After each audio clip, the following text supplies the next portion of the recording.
All right, welcome back to another track breakdown. This time we're breaking down Chris Lorenzo's Appetite, and we're going to make what I call a macro map, or sometimes I call it a hook and lift map, or a micro map, depending on how detailed we get. But the point is we are going to break down Chris Lorenzo's arrangement here, and we are going to just try to understand what's going on, look at the development of the track, and just kind of take away some maybe principles, some secrets we can call them, because a lot of this stuff is hidden unless you really dive in and try to pull it out, which is exactly what we're going to do.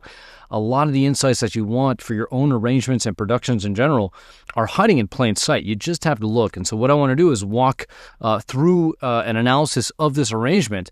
And what I recommend is you going through this exercise too, especially with tracks that you love. Now, if you're a DJ and tracks are going off in the club for you, and you produce music, I highly recommend you breaking down the tracks like this, especially the ones that are just crushing it in the club for you, because you're just going to learn so much, and it's going to make your productions that much better. We'll always get some level of insight every single time we look at a track, and I've personally done this at least 1,000 times, and you could see tons and tons. I'm not sure how many I've posted now at this point on YouTube, but every single time we get some awesome insights. We get some awesome insights in the sense of seeing how the top producers are just always checking off the boxes, always just making use of the most powerful production principles, and then at the same time seeing how they're doing it in a unique and creative way. And so we get to kind of pull from both sides, kind of the top level insights and the ground level execution ideas. And so let's dive right in and let's see what we can take from this. Here we go. So right away, kind of that modern sound using the disco tops, the kind of indie dance vibe. And even if we just go and look for something like right here, you can see I was curious to see what was going on, but like even loops like this.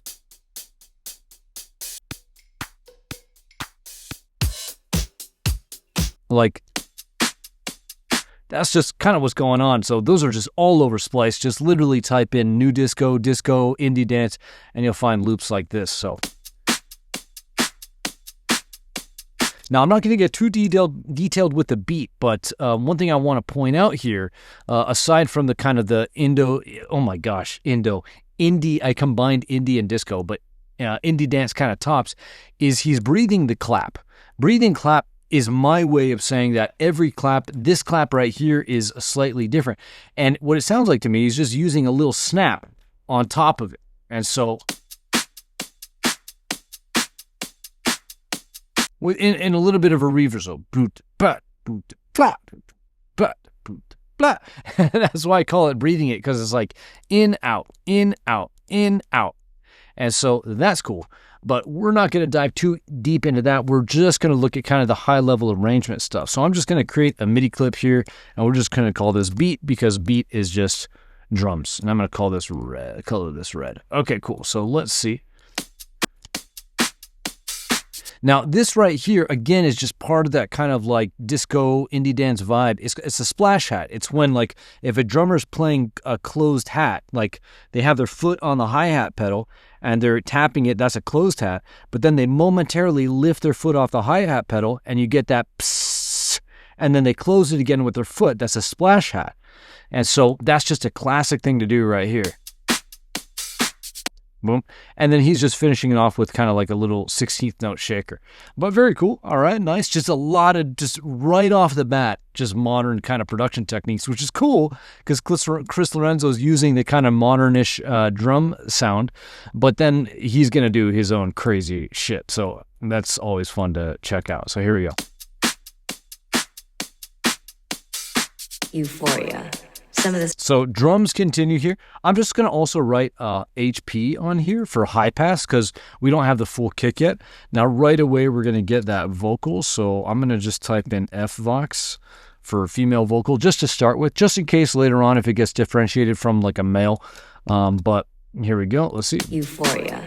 Some of the side effects may include hallucinations, nausea, insomnia, change in appetite.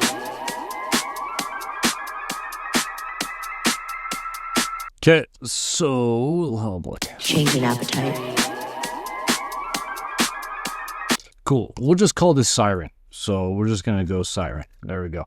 And I'm going to call this like a magenta thing just because that's my sound design color. And so I'm not going to treat this as an effect, like, because this is a hook. And so we're going to just put that as a hook color there.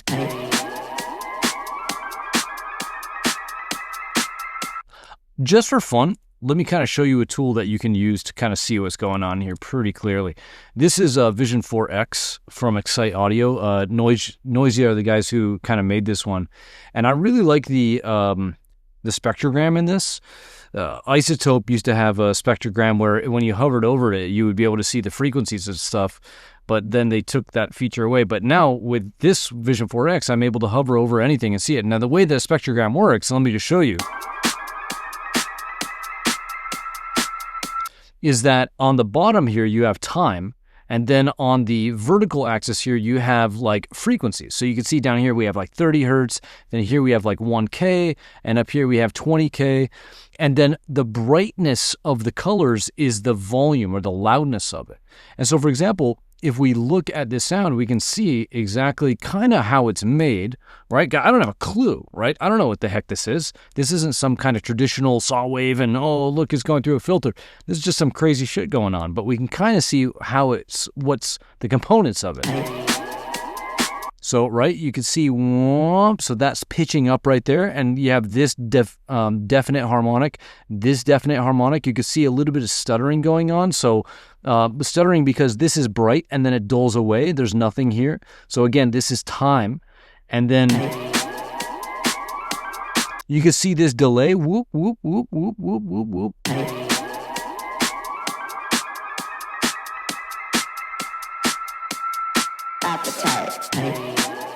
Right, and so just some crazy weirdness going on there, but you can kind of see how it's made. So we got these kind of like definite kind of like frequencies around here.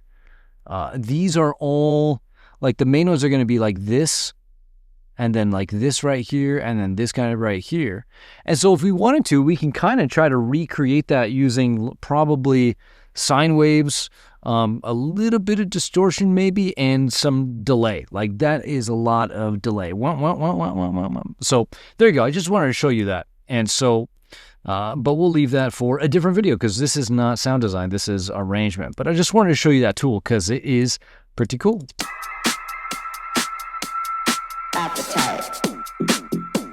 Cool. And so here we're going to get the bass coming in.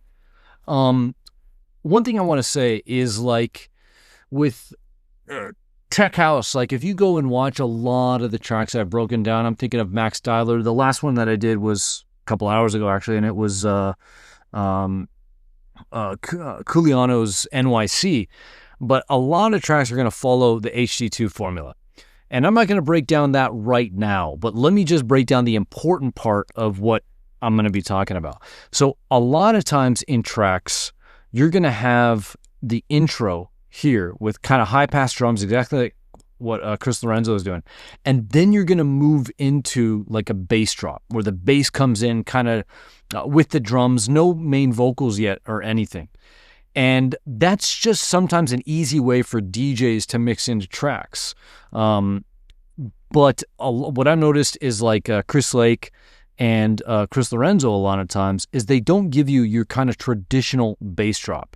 What they do is they keep it high pass through the intro, but they'll still give you the kick and the bass. It's just high passed, and that plays for a while and the hook's on top.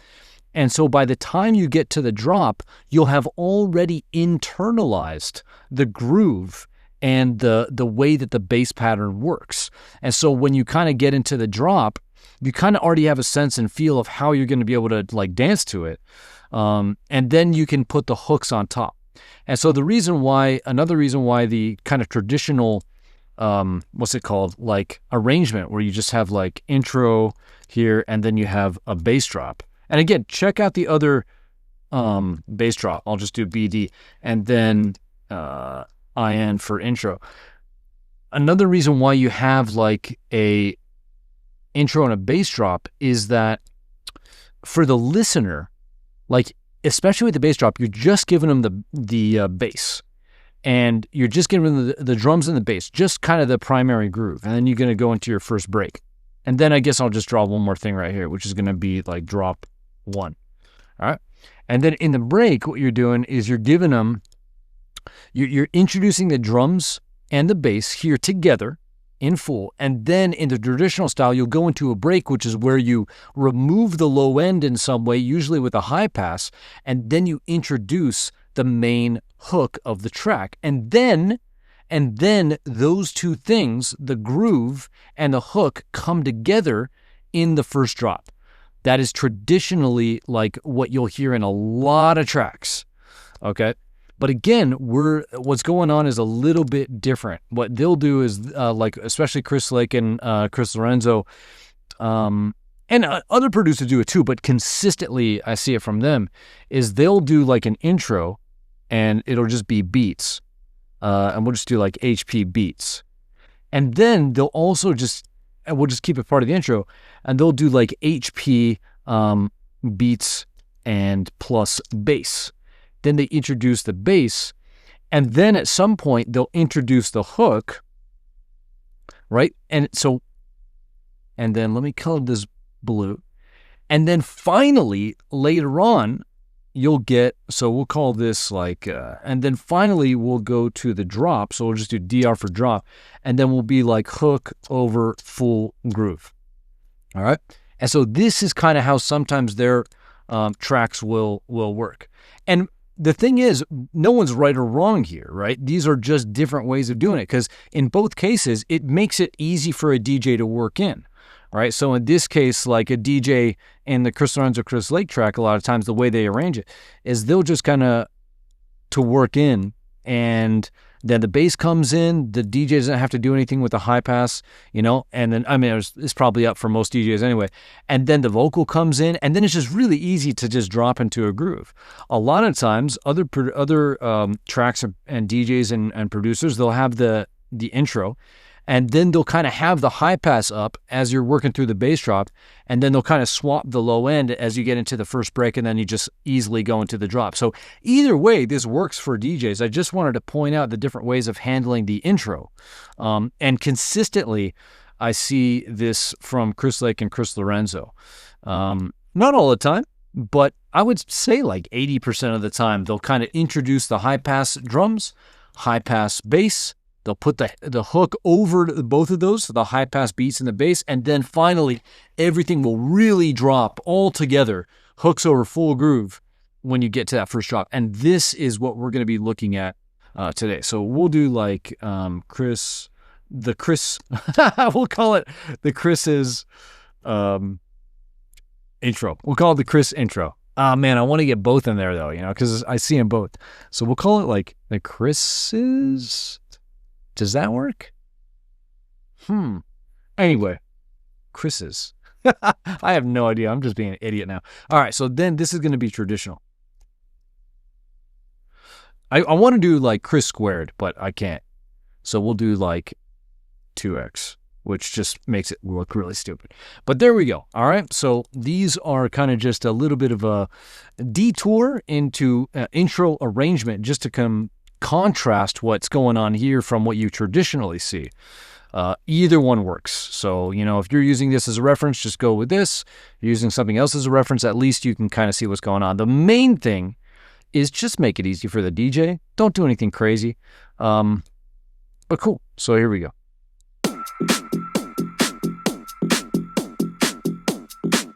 All right, so we can map this out just as the rhythm. Why not? So when you're mapping out bass, just go right to 16th notes. So, so dotted right off the bat.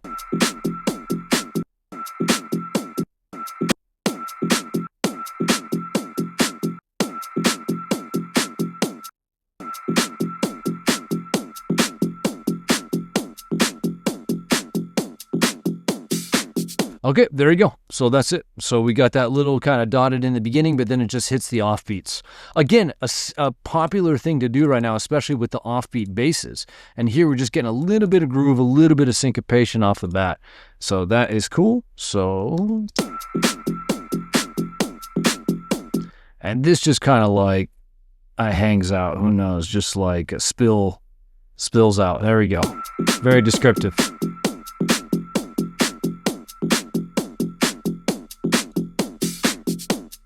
One more thing I wanted to point out in the drums is if we zoom in here, good Lord, another popular thing with the disco kind of tops is that you get a little bit of a pre-clap, or like a shifted clap.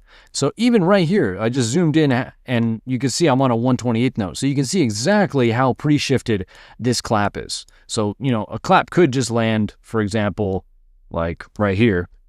We could do something like this, like, right? But there's a little bit of a pre-shift. Just shift it over a little bit. And that gives a little bit more of like a live sound, like you're falling into it. It's going to be impossible to hear the difference here, but when you're in the context of a full groove, you could definitely hear it. But I just wanted to point that out because it popped into my head.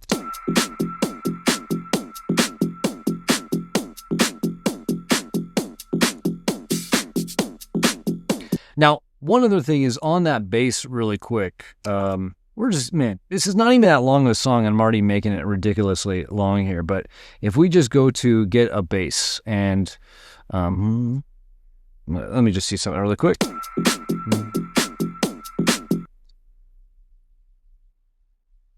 So let's just say E minor. So I'm going to go to EM for E minor, and we'll do bass. Cool. And so maybe Blanc has something. Let's see. Cool. Well, let's go, Blanc. Actually, I shouldn't yell Blanc. I should yell at my computer. Okay, that'll do. All right, so we'll go like this, and then, so if I get this guy,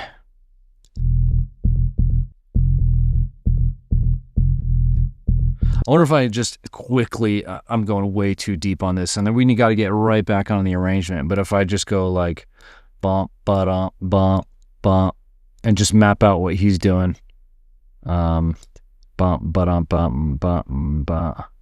So let's see.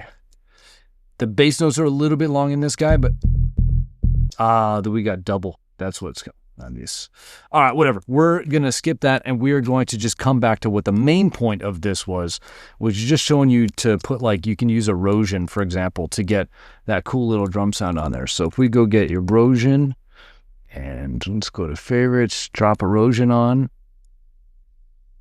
So if I listen to this again, that little ring on top there, watch.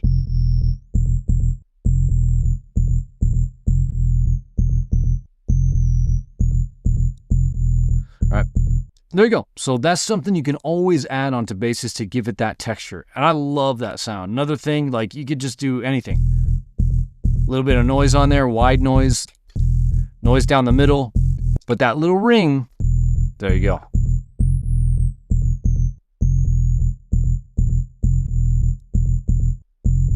Beautiful. And then if you want to, you can obviously change the amount right here. Cool. All right. That's the only thing I wanted to show you. All right. So I guess I will take that away because that's not my sample pack. But there you go. Erosion. Cool.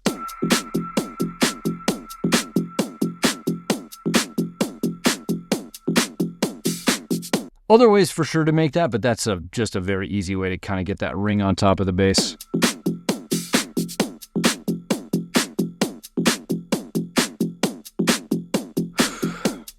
Start your engine. Okay, very cool. Start your engine. So we'll do like one, and then we'll do like siren, huge. So here we go.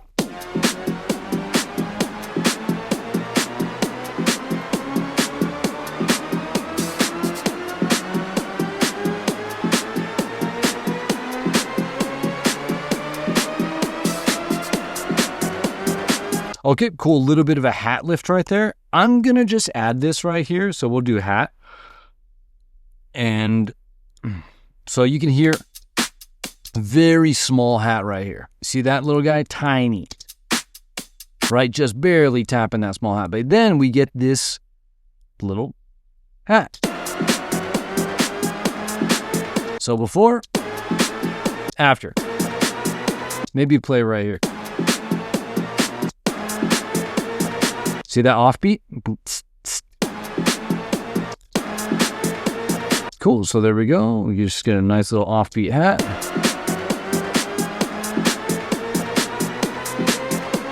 I should not gloss over that. This is just going up, so maybe... okay, let's just do pitch up. Cool. And then it just repeats, so...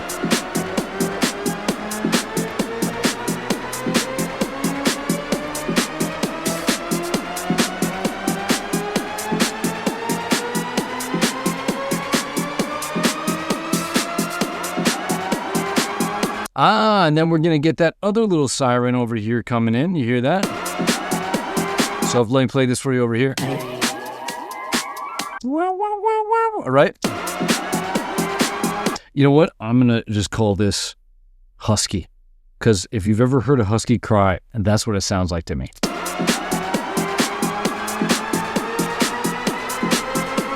Or not cry, like just howl, basically. That's what they sound like.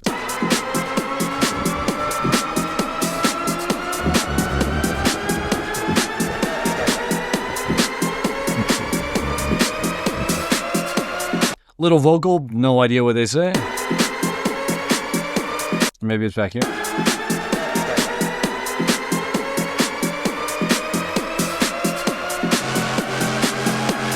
All right, so really getting ready to freaking drop it. Okay, so bass. I guess we'll put the hat there. And then this is going to be, we'll call this like bass hook 1. Cool. And so there we go. Let's see.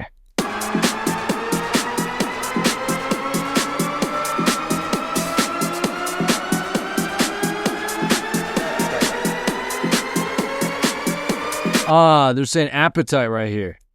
Wow, that's buried.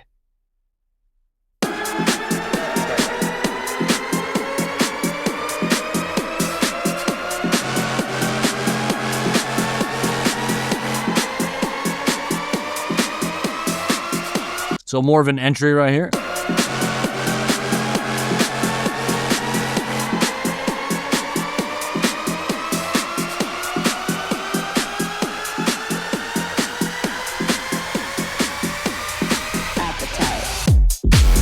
So kind of cool. You hear this kind of high passing up, this last one. This one kind of high pass up. But at the same time as this high passing up, so if we play like right here, it sounds full, doesn't it? But here it sounds, it sounds thin. Like there's a sub underneath it, which is what I'm getting to. But if you listen, that sounds full. Here it sounds thin. I think you can hear that. Yeah. And so the high pass on that guy, but if you listen, there's a sub creeping up underneath all of it. And so if we play, you'll see right here, okay? But let me show you it over here. You'll see it coming in.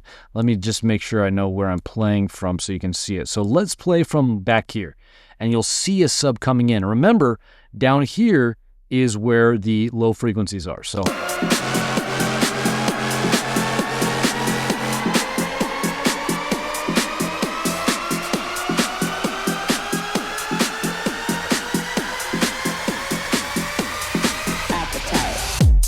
all right, you see how this is starting to get a little bit more active? All right, and then we get that. So you can hear that sub coming in, which just brings us into the drop. But another thing I want to point out is you can see, again, how that riser is working. All right, you just see it pitching up. And so just a cool thing to see it there. And in a spectrum analyzer, too. So if we looked here...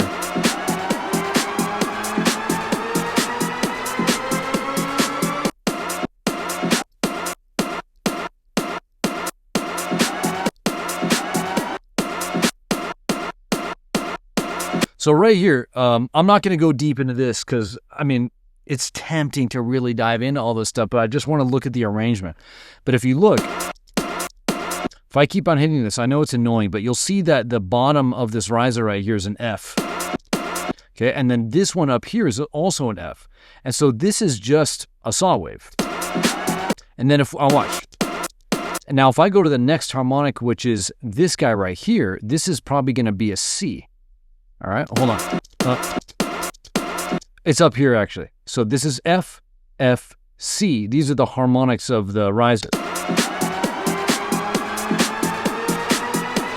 So that's just a saw wave that's starting here on F4. All right, so there you go. You can also see it in like Vision 4X. So for example, right here, if I hover around that, you can see just a little bit below, maybe around here. This is where it kind of starts, but you can see around the same area. It's about an F. And then if I jump up to the next, to the note up here, you can see same thing, just an octave up. All right, and then we get up to, right here would be the 5th, so C. And then here's an F. All I'm showing you is that this is a saw wave. It's a saw wave because it has all the harmonics, right? So this is harmonic 1. Again, I don't want to go too deep in this. I just want to show you, like, you can really break this stuff down and just see exactly what's going on if you know how. All right, but let's stick with the arrangement. Let's keep going here.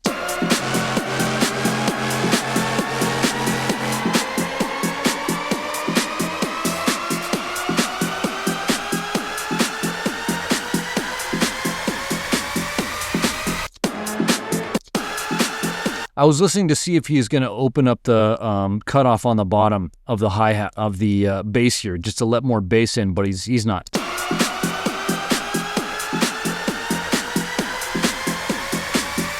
All right, cool. We're definitely going to get some up effects, so I'm just going to create the effects channels really quick. So we have effects up, and then we also have effects down, and then we have effects accent. And, you know, these are just the 3 categories of hook. Any effect that you want to do, riser, tonal, white noise, whatever, like, it's just going up. It's just saying, hey, we're going somewhere new. And he is just creating insane amount of tension with what he's doing here. Just rising up, rising up, rising up, rising up, with the whole time we know we're going somewhere nuts. And so that is just really cool here. And so we're just going to get some kind of probably background riser, like a white noise riser or something. You can hear that. Like, even just kind of there's like this kind of like rumbly kind of riser as well. So I'm going to do like white noise plus rumble. And the rumble is kind of what we looked at in Vision 4X, where it had those lower frequencies. But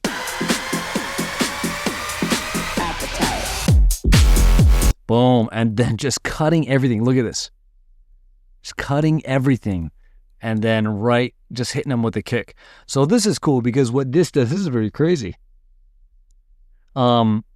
Just letting the speaker be flat before that first kick. Look, this is because, understand, this is the way the speaker moves. Like, this waveform is literally instructions for how the speaker will move. The speaker cone moves out and then back and then out and then back and then up and then back.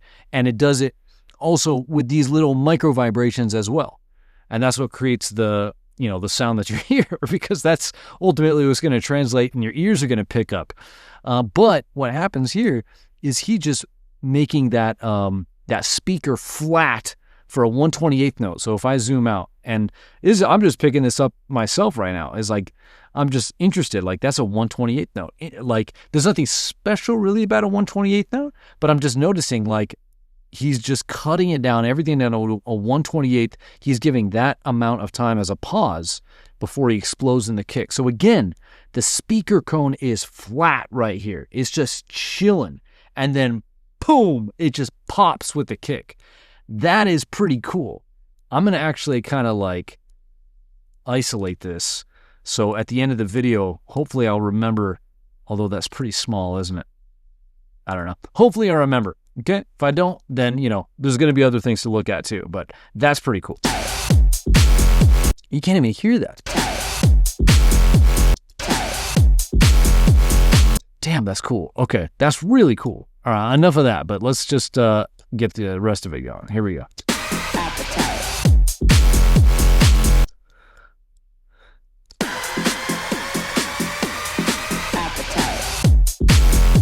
So this explains a question that I had, and I didn't bring it up because I was going to just see what happens. But when I play over here, you'll hear that the bass little entry that we wrote down here, the bass hook, plays, but it doesn't play right away. There's a pause. Right? So let me play that again. So right here. like you would expect it to kind of start right there, but it doesn't. And I was like, that's interesting. Why is that not starting on time? But this now explains it, because what he wants to do is he wants to create almost like that isolated moment and then just knock you with that sound. Watch, check it out. So there's a little bit of a pause right there. And I'm not talking about this pause, okay? I'm talking about a pause where you just get the kick hat, and then as soon as that clap comes in, that's when you get the bass hook. So really cool.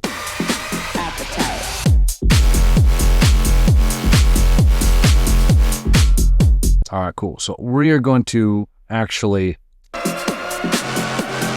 make that happen. So we want, there we go. Cool. And then same thing over here. We want that little pause, and it's just a quarter note right there. So there we go.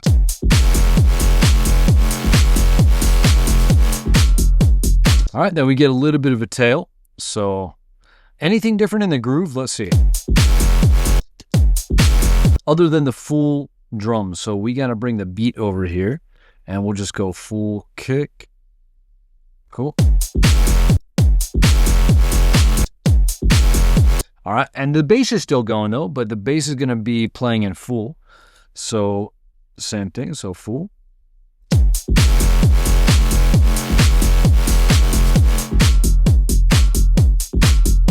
You can hear there's like this kind of like vocal on the clap now that's playing like a fast delay, and it's giving it this kind of metallic quality. So let me play it after the hook so you can, or the bass, so you can hear it.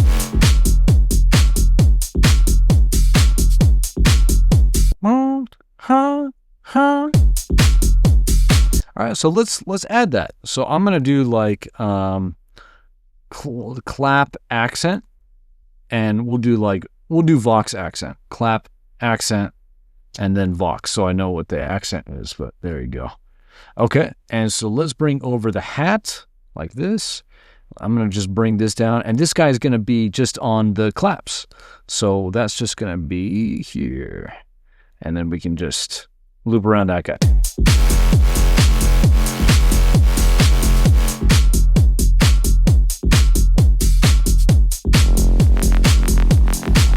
All right, so we'll call this bass hook 2.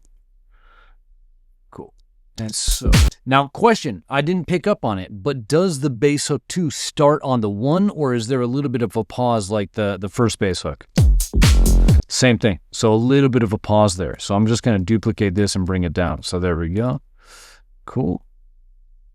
And maybe we'll just color these like yellow. The reason why is because it just stands out, right, as a color. And these are just the standout sounds, so we'll just do that. Okay, so.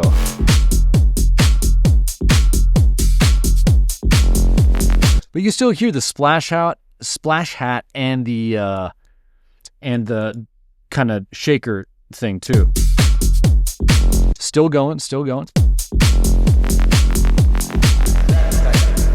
And that was Appetite right there, so let's go ahead and bring this over. So, cool. So I'm just going to chunk that down too. Okay, so this goes on a little bit longer.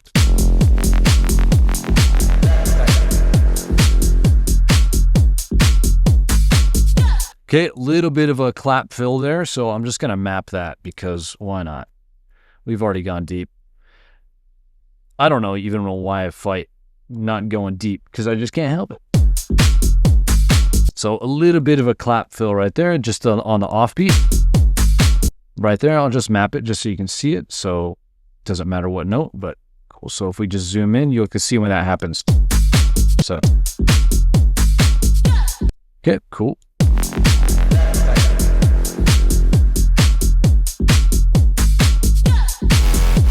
So, oh shit, I used that exact same vocal shot in a recent track of mine, unreleased and not sent to labels yet, but I just finished it, and I'm using that same vocal shot. You'd never be able to tell though, but I can tell that it's the same one. I'm pretty sure. I mean, it's just a shout and some delay on it, but it sounds very, very similar.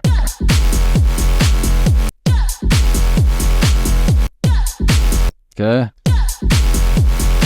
So let's get this guy over.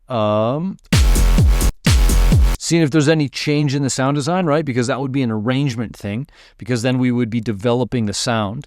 But one thing to note here is that we're just simply call responsing. All right, so here's a call, here's a response. The call is very exciting. It's at the start of the drop. So and then the response here is a little bit softer in a sound design. And so again, that's a little bit of an arrangement thing executed through sound design, but we've got a clear call, clear response, and there's a difference in the sound design to help make that distinction as well. So I'm going to get that little vocal shot. So Vox shot here. Just a little exciting vocal shot to kind of kickstart the next 8 bars. So there we go. Cool thing about that though is it fills the gap, right? So here we had just the gap at the start of the drop right there, right? So and that creates a massive amount of contrast between what comes before, because this is just chaos. And then boom, we drop in a clean kick, hat, bass, and then we get the monster sound. But this is just a really cool standout moment.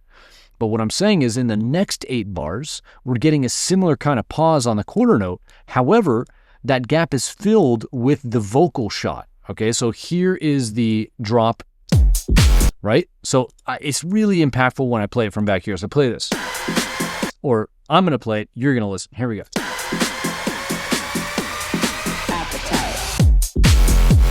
So clean into the drop. But now on the second 8 bars, same move. We're getting a pause on the quarter note on the 1, but we're getting a vocal to accent that moment. So check it.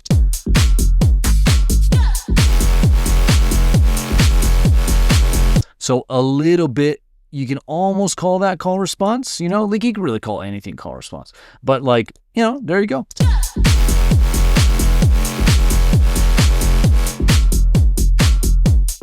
Okay, you can hear the hat tail, or I'm sorry, the clap vocal accent still going.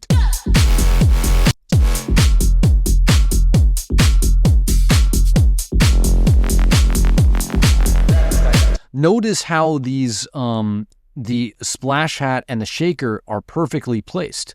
They're placed in a gap. So here we get that vocal shout, and then we got the bass, the first bass hook. That bass hook tails out for a little bit. Then it's just kind of drums and groove. And then we get that perfectly placed splash hat and kind of shaker fill. And then that drops us into the next, the second half of the 8 bars. So check this out right here. I was just perfectly placed to kind of separate or divide the first half, the first 4 bars from the second 4 bars of the 8 bars. Boom. All right, and then we're going to get that appetite again, so we'll just move that over there. Ooh, cool. Okay, hold on.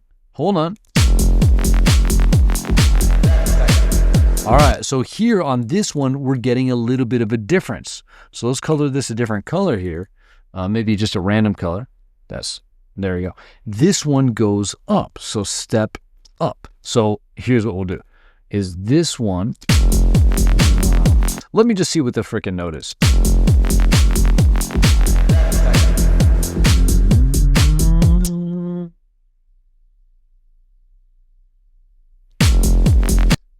I think he's just playing F. And so I'm just going to draw an F on this guy. And so there we go. And so we'll just legato it. There we go. And where does that tail out though?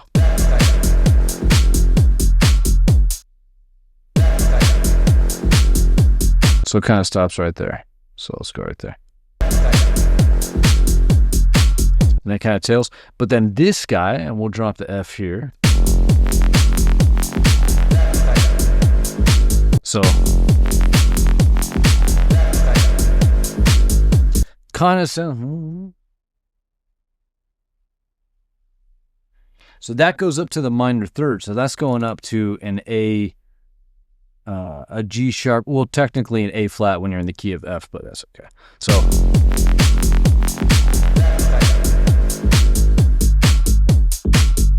and there you go. So there's a little bit of a difference, right?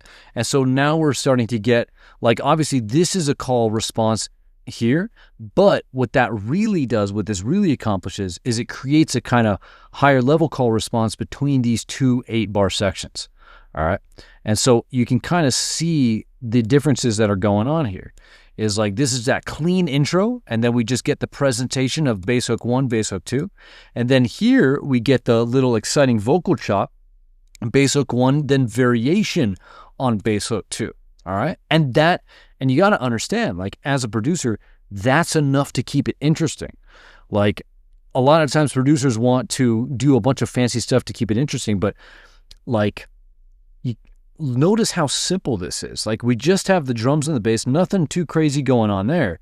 The interest points here are really just this and this, because it's just establish the basic pattern here and then create extremely minor changes. But even small things, small changes on the big elements are going to just really work. They're going to work because this is all that's really happening here.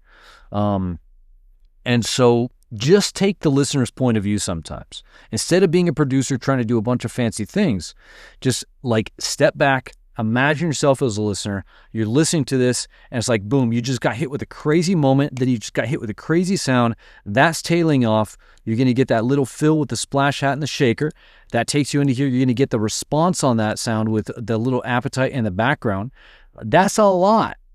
You know, it's just kind of two things. In terms of an experience, it's a lot. You're getting hit with a lot of crazy cool things. But from a producer's point of view, it's really simple. Well, here's sound 1, here's sound 2.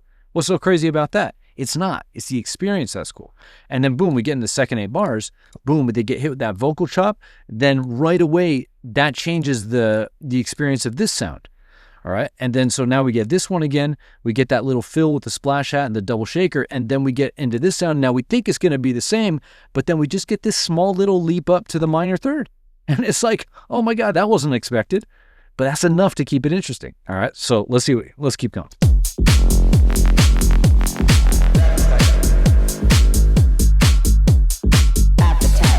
Nice. Okay. So now we get a big appetite right there.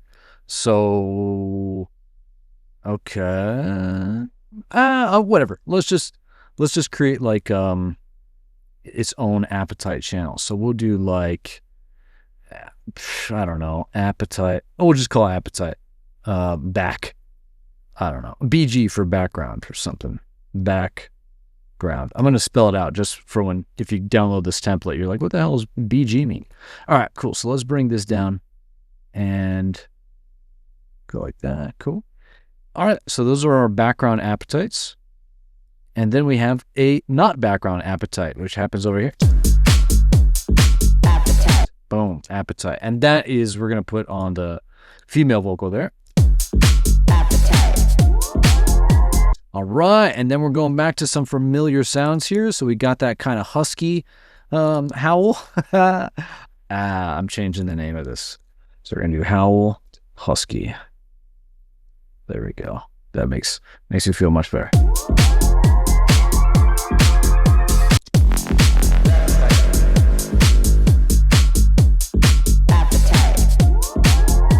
So the clap accent goes away, hat's still going, groove is still going, bass is still going.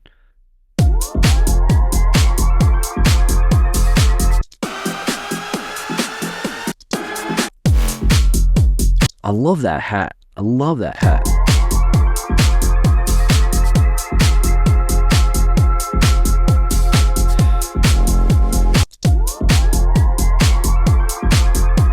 Okay, cool. Obviously, now we're getting these kind of like chords coming in. These chords are important. So let's get these chords, because what the chords are doing is they're the element that's going to bridge the gap from the drop into the break. And so they're kind of previewing the atmosphere that we're going to experience in the break. So really important, starting to warm things up, settle things down from the crazy sound design thing or drop, and just kind of give us, help us move into the break. So.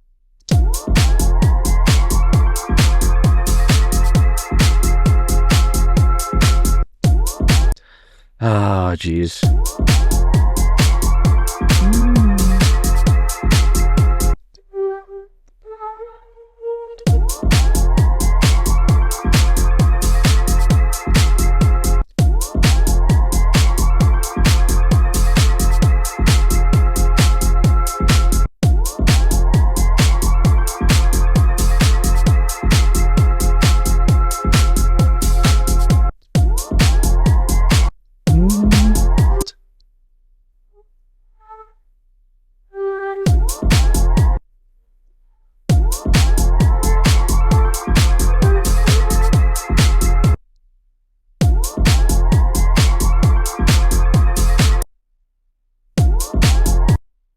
Wow, it sounds like he's just simply going F major down to F minor.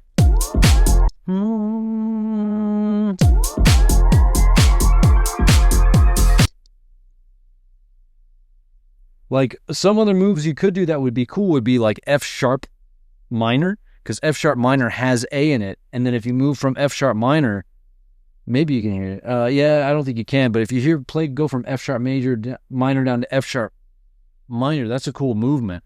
But it sounds like you're just going F major to F minor. That's really cool. Again, like I love this.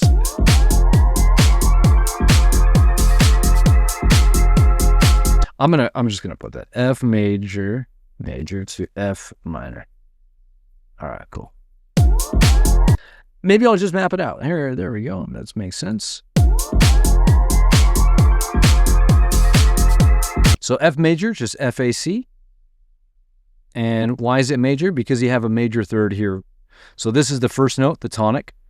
And then if you go +4, so 1, 2, 3, 4, that's just a major third interval right there. All right.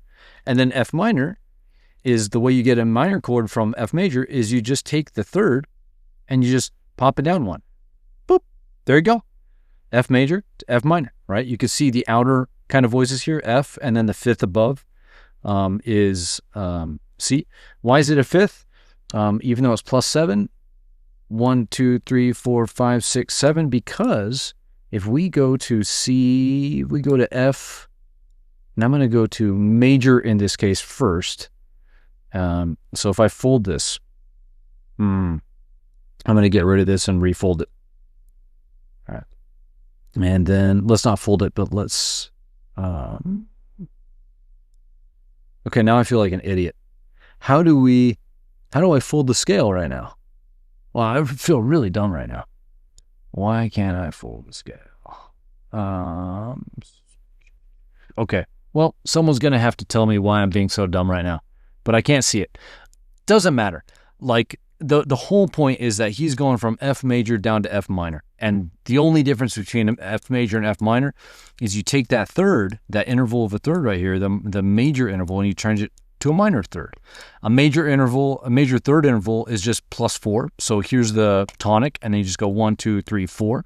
Could be a root, right? So or tonic or root in this case is interchangeable. But if you just go +4, 1, 2, 3, 4, that's a major third interval. A minor third interval is just +3. So 1, 2, 3. There you go. And there you go. So you just go major to minor, and now we got it in the MIDI. So let's see if that changes. Here we go.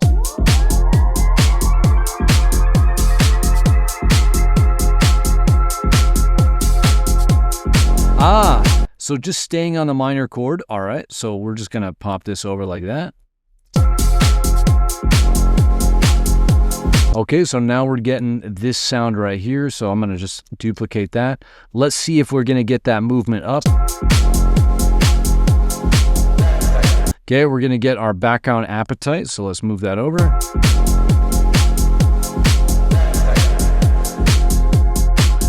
So now we're staying flat. So let's bring this over here like that. And there we go. Okay.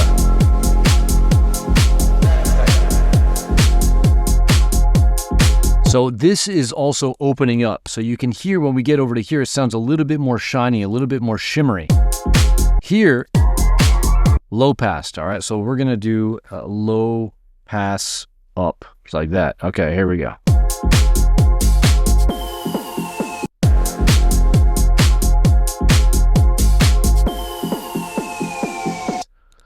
Oh man, if that is not an incredible example of a downshifter at the perfect spot where you usually hear downshifters, which is right here when you get into the main break and build, because here's all this energy. We're starting to step down with the chord because we could just feel that we're stepping down the energy.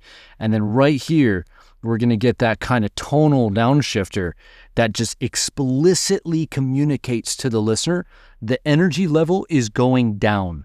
That's why I love effects. Like, you don't have to have effects like crazy loud in the mix, but you can see how Lorenzo is using them. Like, even this siren right here is, kind of an effect. It's a hook effect, right?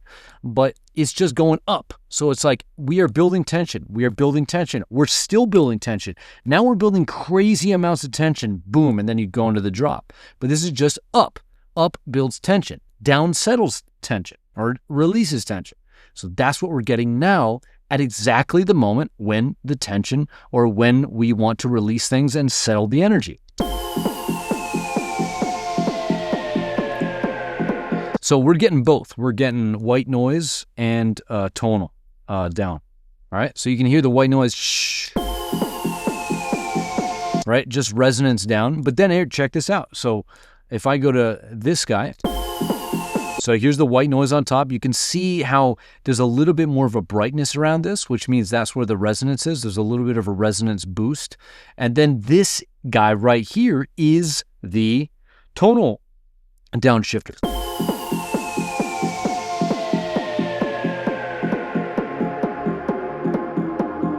These straight lines right here are the chord tones, right? These are just the notes.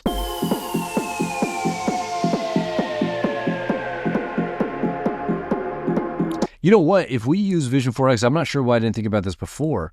I'm curious if we look at Vision 4X, it'll be easier to see the F major to minor. Maybe not, but let's see. So here we have that right here is an A. You can see on the bottom, but here's the first note, which is an F. You can see right there, F3. And then here, if we go to A, that's A3. And then here, there's going to be C. And there you go, okay? Now, you're going to see this middle note just drop one.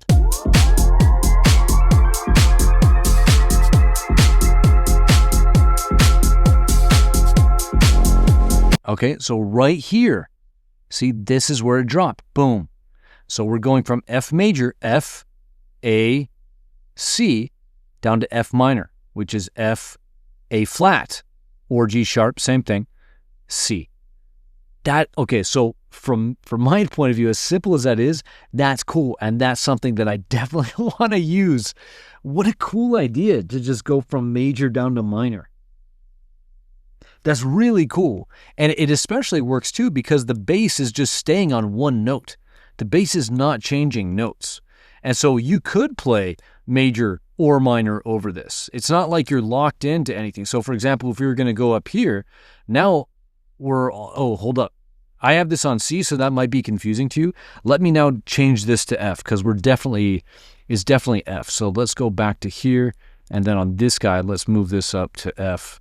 And then just so that's not confusing at all. But cool. So now we're in F here. But since the bass is just playing one note and it's an F, that gives us freedom to play F major or minor on here. Now we're writing dance music, so everything is minor, but that's just a cool move to start at major and then boom, settle down to minor. All right, I'm going to stop freaking out about that and we're going to move on.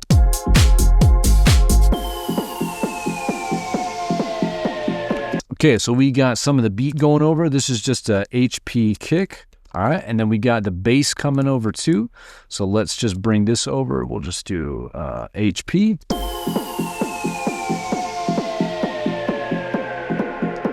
And then we're still getting that major to minor movement right here.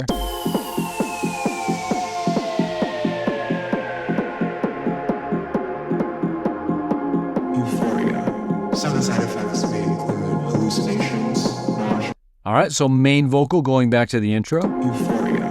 Some of the side effects may include hallucinations, nausea, insomnia. All right, you can hear a riser in the background coming up, kind of a tonal wide riser. So I'm just going to write wide tonal. So Nausea, insomnia, Changing out. so the high pass kick and the bass are still going. I'm going to add a clap channel here. So clap, just so, because it'll get ugly if I start writing like a bunch of things on there. So let's just do clap. And this is going to come in here. So there, like that. And then that is obviously going to need to be placed all throughout here. Just goes away over there. Let's see. Euphoria.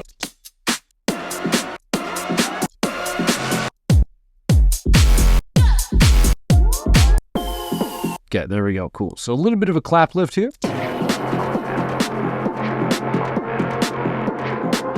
Okay, so that is bass hook 1, but we have a low pass filter on it. And let's see if we're getting that same pause. I anticipate we are, but we never know, right? So we're getting that pause again, cool, but this is just heavily low pass.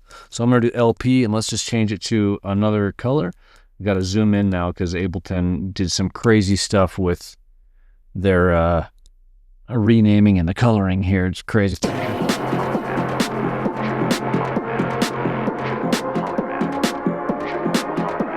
So there's some kind of like gibberish going on here.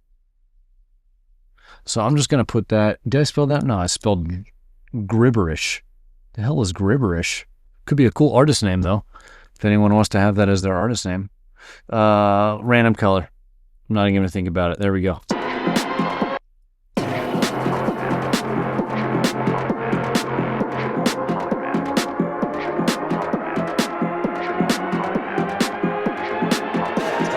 There's also this, do you hear this kind of synth up top? It's rhythmic. Like, we're going to map that out. So let's come over here and like, I'm just going to, for now, just type in like synth, rhythmic break. Okay, cool. So cool. I think it starts off with a cool kind of delay too, just as a kind of an entry to the sound, but let's map it out.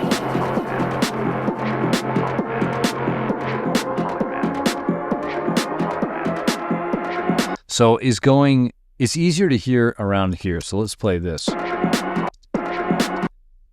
It's kind of hard to tell exactly what the notes are because there's definitely a delay on it, but, and a delay, the effect delay, right? So, well, I'm going to map out the definitive notes. Let's see. So right here for sure.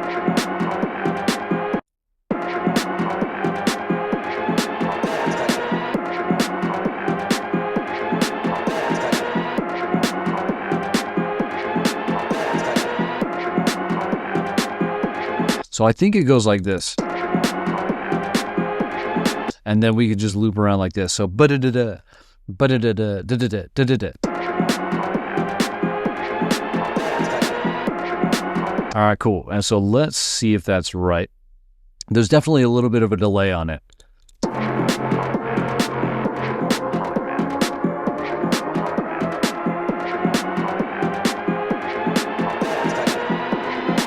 Then we get another appetite. So is that a background one?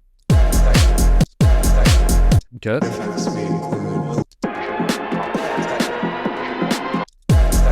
Okay, so that is a background one. Let's move that over like there. But I don't think we're getting the bass hook 2 right here. And we didn't get bass hook 2 back in the intro either, right? It's just right here. Let's see.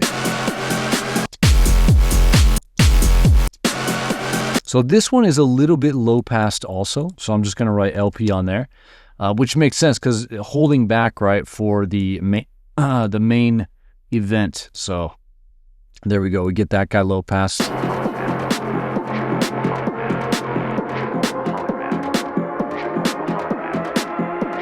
So the wide tonal still going up. Is that the same thing as over here? It could be. It could be. So, but it's just low passed. So maybe we'll do this. And if it's wrong, then I'll change it. But for now, we'll just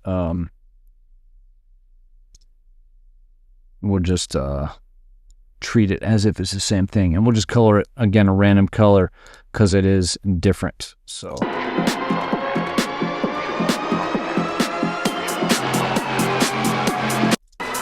it definitely is. You can hear how it LP opens to full in this one. You hear that? So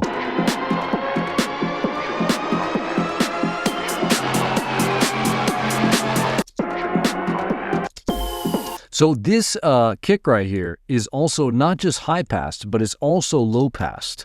So let's bring that over. Same with this. So this is going to be HP LP for high pass and low pass. Because then as soon as we get 16 bars in, then Lorenzo is going to give us the full drums right here. At least the top end, not the low end yet.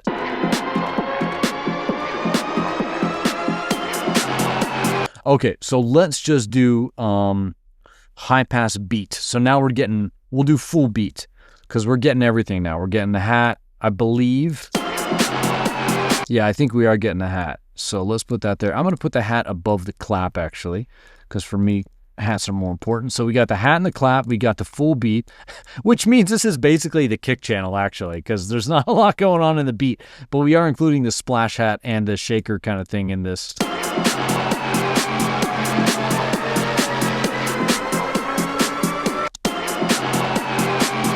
So we're getting that downshifter again, if you can hear that. So here. And then this again.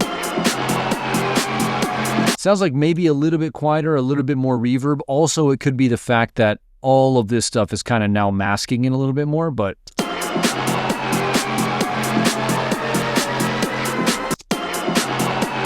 So we definitely need to bring... Am I paying attention to the chords? Let's see what's going on with the chords. So definitely still need the chords.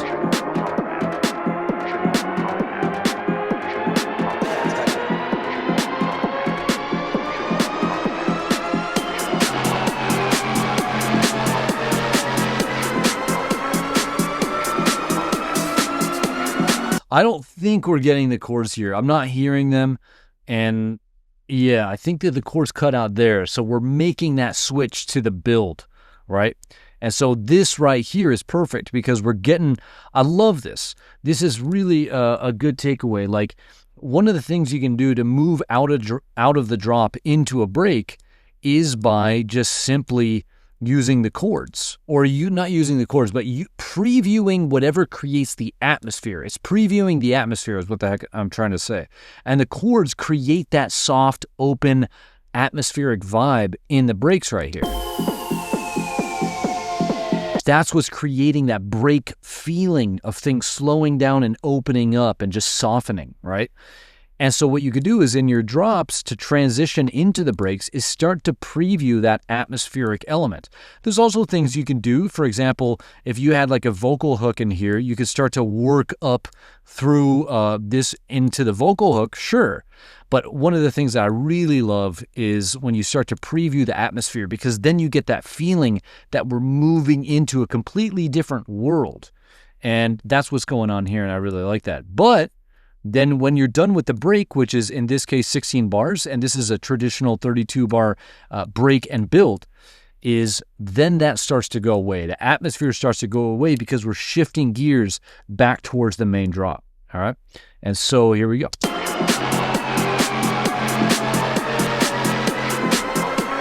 So we need this guy back, but this is going to be less, more open. So we'll just color this something else. Of course, I got to zoom in now because, man. All right, cool. So is that? Yeah, so this is definitely low pass. This is a little bit more open.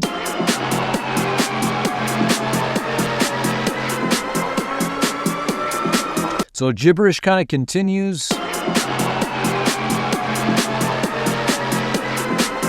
So now I'm going to just switch back over to the main color here because we're fully open. All right, let's see if the rhythmic synth is still playing.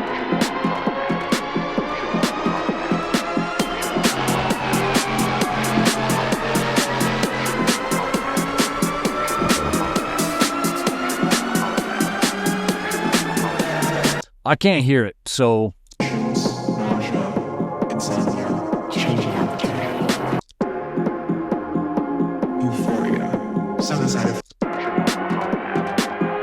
So I guess it's only playing here. Cool, why not?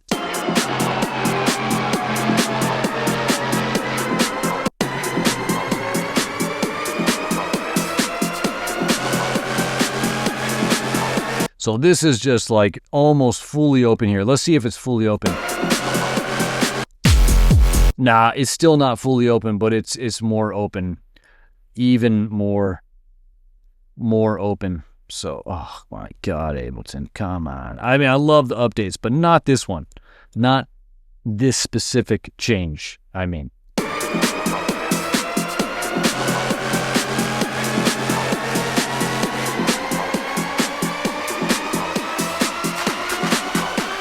Okay, a little bit of a clap fill here. So we'll go like this.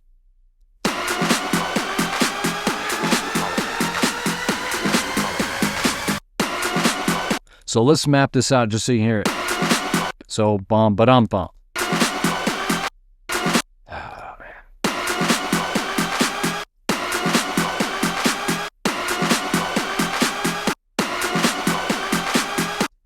Bum ba dum bum.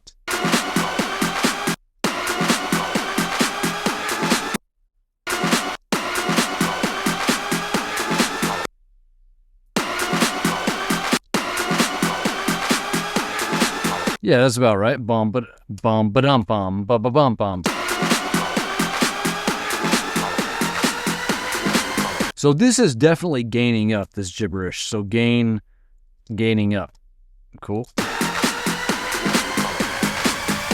So same thing as before. This is high passing up. We're getting that low frequency stuff coming in. And so I'm just going to do like, do I have that? Yeah, let's just copy this over from before there. And that's going to be the white noise and the low rumble.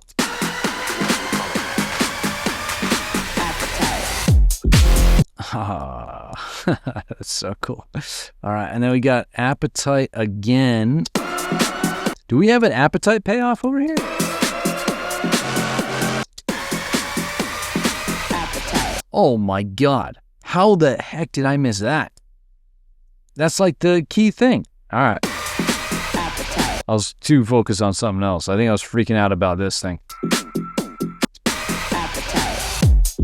Wow. Okay, I can't believe I missed that, but I didn't end up missing it because there it is, right? All right, so let's get rid of gibberish and put...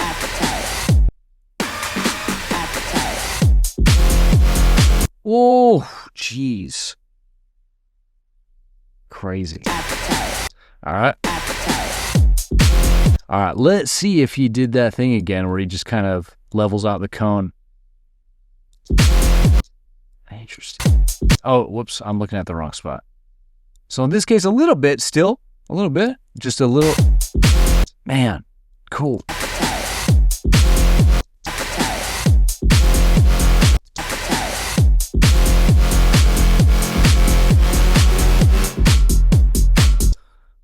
That's just angry. That's just crazy. Okay, cool. So let's bring over maybe the whole drop here. So let's bring this over like this and see what we need to modify here.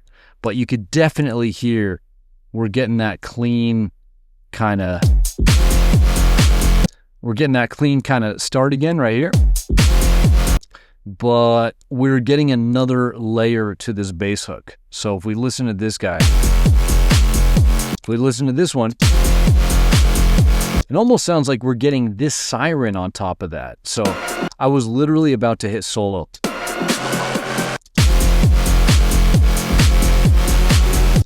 Probably not the same sound, but it reminds me of it. But we're going to do like bass, hook, one layer.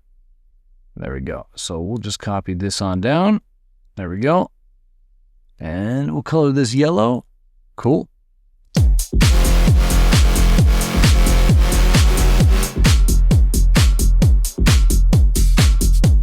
You can hear we're still getting that vocal clap accent now. The clap accent vocal, I said that exactly backwards. You can hear a much longer tail on this guy. Maybe I'll throw that on this channel right here. Longer tail. Cool.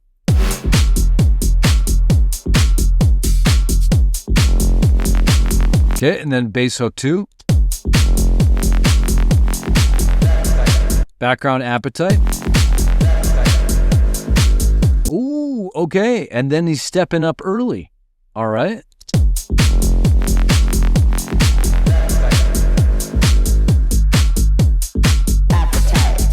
Okay, now a big appetite right here. So let's drop that on here. Okay, so these are changes over and above the first drop, right? But fundamentally, the structure is the same. We're still getting bass hook 1, still getting bass hook 2. We're still getting that clean kind of kick hat bass on the first quarter note.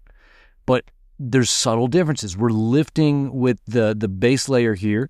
We're changing up the second bass hook by going to the step up from F to A flat early, and we're getting a bigger appetite here. Now, let me just make sure I didn't screw things up and miss it over here. Let me see. So background. Okay, no, but we did get that little clap thing, but we did not get a big appetite. But here we're getting a big appetite.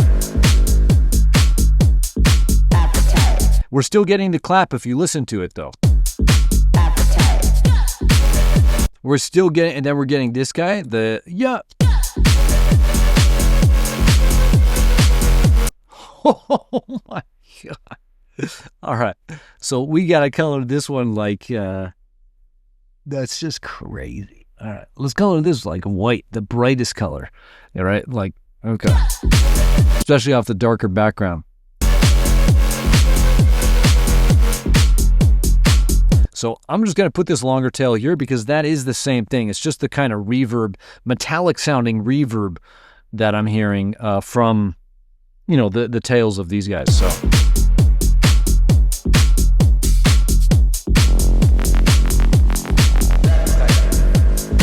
Okay, and then stepping up again. That's just an interesting creative choice. Stepping up here, not stepping up over here. All right, so whatever, cool. Like, you know, I'm obviously someone who really likes organization. Otherwise, I wouldn't map this stuff out, right? And so, like, for producers, like, I would never impose you have to keep things structured, right? Like, the only thing that I'm seeing here is like, the most important thing is just high-level structure. But the small variations and details and executions is what's cool. You know what I mean? And so, like, if a producer was like sending me a track or something with like, this guy is flat and then this one steps up, and then the second drop, this one steps up, this one steps up, I'm not going to be like, yo, dude, what's going on? This one's not flat. Why is this one needs to be flat? Of course not, you know? But what I would look at is, are we still getting, number one, the similar kind of structure here? Are we getting that bass hook 1 and bass hook 2 pattern that we've been conditioned to expect, plus a little bit of variation to keep it interesting? And so I'd want to look for the high level to make sure the high level pattern is still there. Otherwise, it's just chaos in the listener's mind, and they don't get to latch onto anything to enjoy and remember. All right. But then the second thing, the high level thing, is like, if you wanted to make the second drop bigger and better, like, how are you doing that? And in this case, what Chris Lorenzo is doing, is he is just dropping these crazy layers on top of the first one here. And that makes sense to drop it on top of the first one because that's where the excitement happens. It happens right at the beginning of the 8 bars and then right at the beginning of the next 8 bars. Other things he's doing is giving us a bigger appetite, right? That's the title of the track. So that's a nice lift here in the, or elevation in the second drop. Another kind of odd but cool variation is the step up on this sound, you know? Like, I don't think that this is not as big of a deal whatsoever as the layers that are added here, but it is a little bit of a development. It is a little bit of a variation, but the underlying pattern of bass hook 1, bass hook 2 is still there. All right, cool. So let's keep going.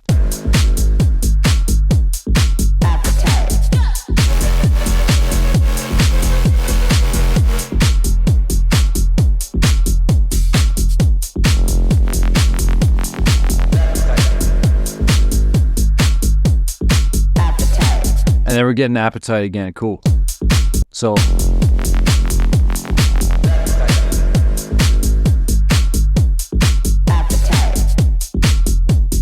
and now we're just definitely moving to outro. But so let's see what's going on here.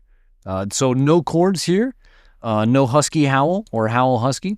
Husky howl really makes more sense, but I always name it the category first and then the more specific description. But so we're still getting the clap accent here, so let's drop that in.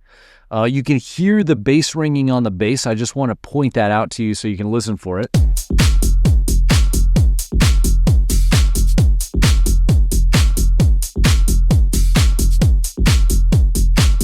one thing is that I'm noticing here is that he's sped up, and I think I noticed it earlier, but I just didn't say anything as I wasn't too conscious of it, but I think he's speeding up the presentation of the splash hat and the double shaker. So here it's playing every 4 bars. Okay, but I think in the drop he plays it every 2 bars. Let's see. Yeah, you can hear the splash hat here every 2 bars now. So 2 bars and then the double shaker hit, right? So I just wanted to point that out as well. Not a big deal. So again, 2 bars there, 145 to 147.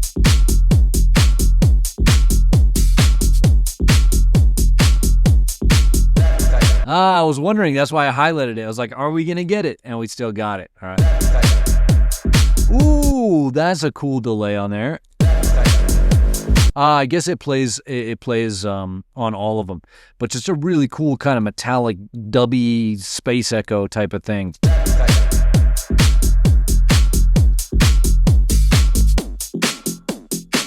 All right. So high pass kick, HP. Oh, we should call this full beat, really. Full beat. There we go. Let's bring this over. And full kick here, but let's just write full beat. I think that makes more sense. All right, cool. And then go into the outro. So hat, clap. But, oh, we're still getting this little vocally thing. Bass high pass, so let's bring this over. Excuse me.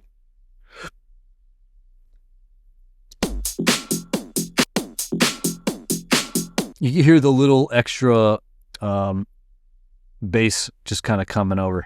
You see that?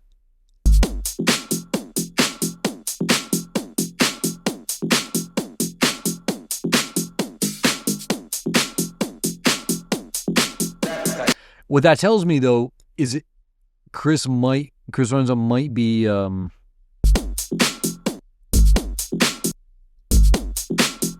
hard to say if that's the kick of the bass, but one thing is you could say that Chris Lorenzo's putting his kicks and his bass, his high pass kicks and his high pass bass on different channels. Something I like to do too, but that's kind of the only thing that explains that little bass hit right there. But cool. Move this over.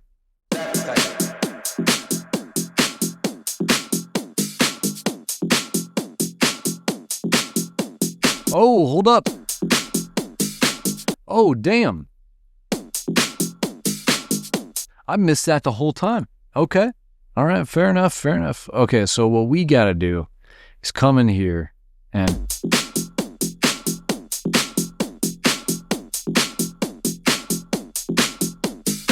just got to move this up. So that's just going up to the minor third. So let's fix the bass line. All right, so kind of just looking around this track right here, through the intro, he's keeping it flat, but it does seem like in the drops, at the end of like 8 bars, it does seem like he's going up. So right here, so if I just Command J this, and I will then bring these guys up at the end like that, it does seem like those are going up. A little bit hard to hear, but just a small detail. Let's see if... So that's flat. So that definitely steps up. Okay, cool. What about through here?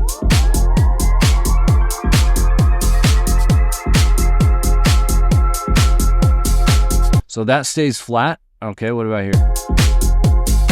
So that goes up. Okay, cool. So let's go over here. What about here? So that's flat. I can't hear that at all. Let's see. So that sounds flat. It sounds pretty flat throughout the breaks, and that makes sense to me. That's definitely flat. Flat. So he's taking actually the bass notes out on Appetite there. So. Okay, so let's bring these guys over now like this, because that is what's going on. But then at the end, when there's not as much going on, he's just stepping it up with these from the F to the minor third, which is A flat. Wow. All right, a little curveball at the end there. Love it.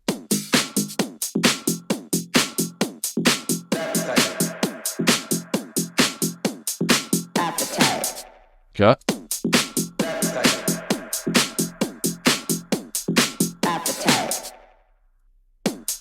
Appetite. Cool. And then there goes that as well. All right, man. So crazy track. Really cool, really simple, but just like hitting us with the big stuff, you know, and that's why it's definitely at the top.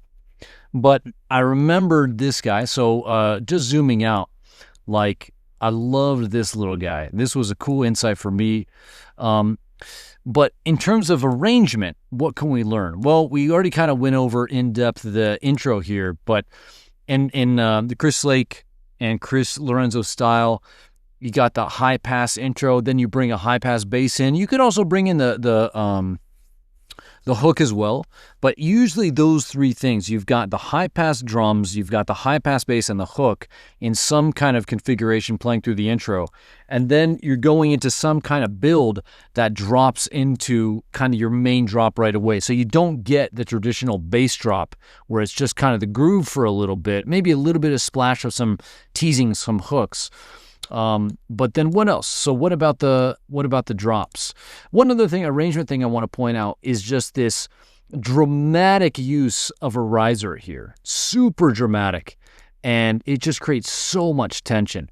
And then creating all that tension, doing this little kind of cool trick here to just make sure that kick pops on the speakers on that first hit, keeping that quarter note clean right there, and then launching into the first kind of bass hook there.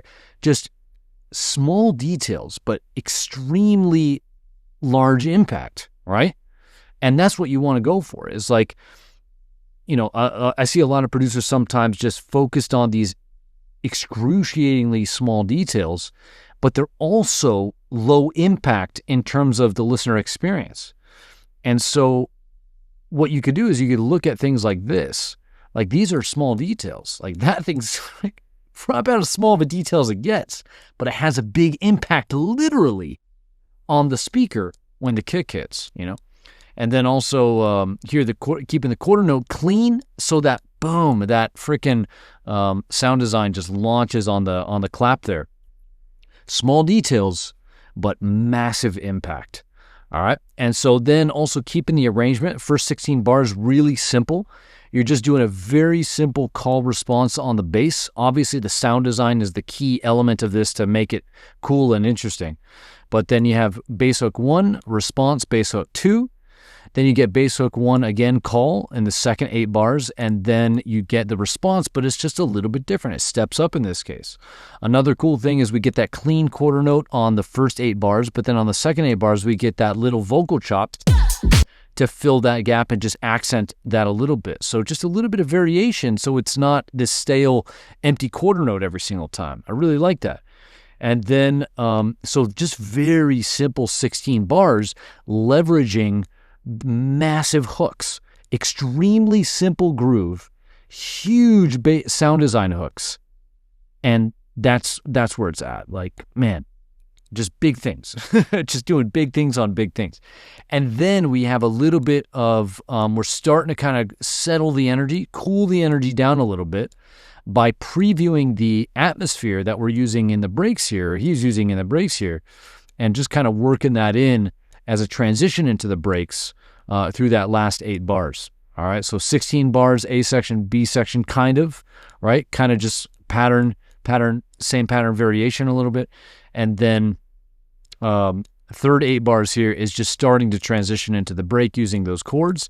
Love the chords with that major to minor movement. So cool. And then here in the main break and build, we got a traditional 32 bar break and build. And that's going to be 16 bar break, 16 bar build, and that's pretty much what we're getting. And then that just builds and builds. We're just going back to the kind of crazy pitch riser back here. One thing I like though is that keeping the energy really calm through this 16 bars by low passing the huge siren, right? So if we play, you can hear the low siren on the sides, and so we're still getting this low-level anticipation, but it's not obnoxious yet. And I don't mean obnoxious in a bad way. Over here, it's supposed to be obnoxious and in your face, but here we're in a break. The chords are playing, the energy is settled, and so we're low-passing the huge siren here to give that low-level tension or hint at that low-level tension without ruining the vibe, without ruining the atmosphere. Okay, so very intentional there. And then here in the build, we're just blasting the freaking huge siren. We're getting the noise and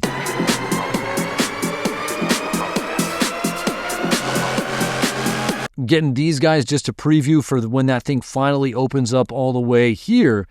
But we're stepping it up. We're not just going to fully open the sound design here on the filter. We're going to open it all the way up and hit you with an elevation like that layer, all right? And so moving into the second drop, it's now, producers always want to know, I've worked on a drop. How do I make the next drop better or bigger or whatever?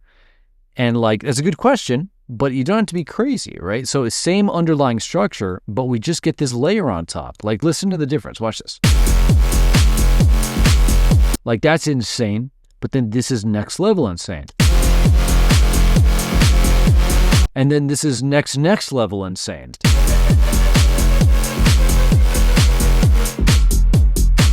All right, and that's it. That's really it. Other than the extra appetite here and the step up on the second hook, the response.